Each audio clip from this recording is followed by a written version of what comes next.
Assalamualaikum warahmatullahi wabarakatuh. Nama saya Pak Wajohairi Taisir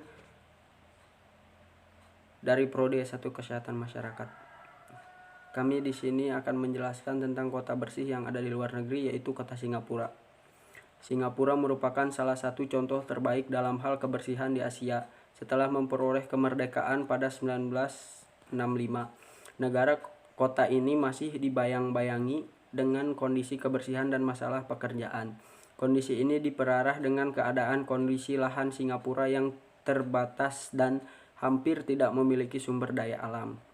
Karenanya, Perdana Menteri Singapura saat itu Lee Kuan Yew mengeluarkan kebijakan untuk membersihkan serta menata ulang kota. Program ini diluncurkan tepat 50 tahun lalu.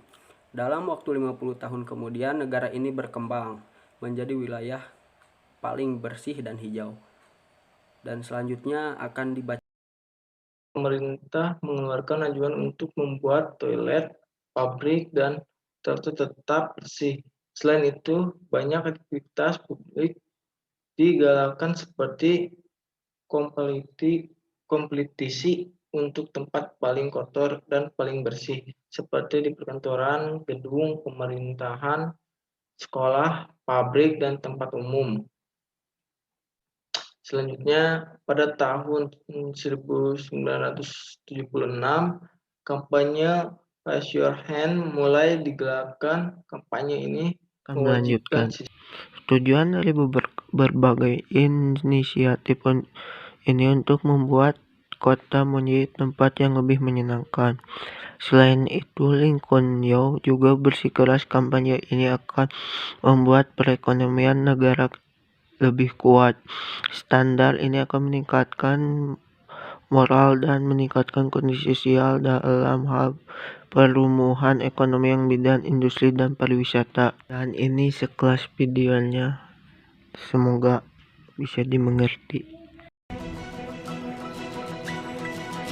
Lahan yang terbatas tidak membuat Singapura kekurangan ruang terbuka hijau. Ya, bahkan ruang terbuka hijau di sana tidak hanya mampu menyerap air, tapi juga menghasilkan energi.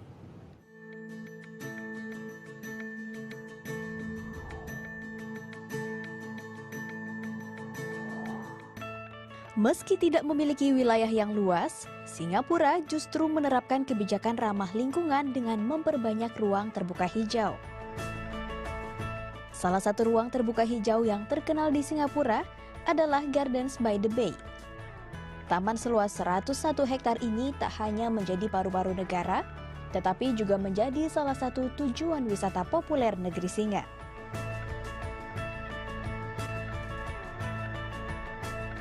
Di taman megah ini bisa dijumpai koleksi 250.000 tanaman langka.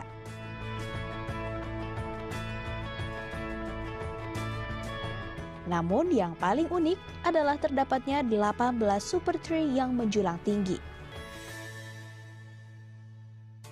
Super tree memang bukanlah tanaman, melainkan struktur arsitektur yang bisa dimanfaatkan sebagai pembangkit listrik tenaga surya, ventilasi udara, dan tandon air.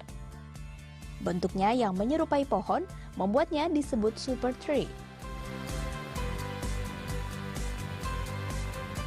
Setiap super tree dihiasi dengan tanaman bunga tropis dan aneka tumbuhan paku-pakuan.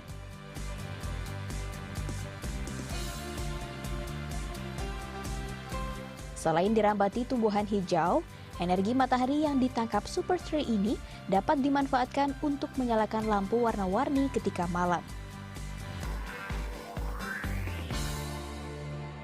Pemandangan lebih cantik jika pengunjung melalui jembatan udara yang disebut Skyway OCBC. Jembatan ini menghubungkan super tree satu dengan super trees yang lain. Total biaya untuk membangun taman ini mencapai 1 triliun dolar Amerika atau setara dengan 12 kuadriliun rupiah.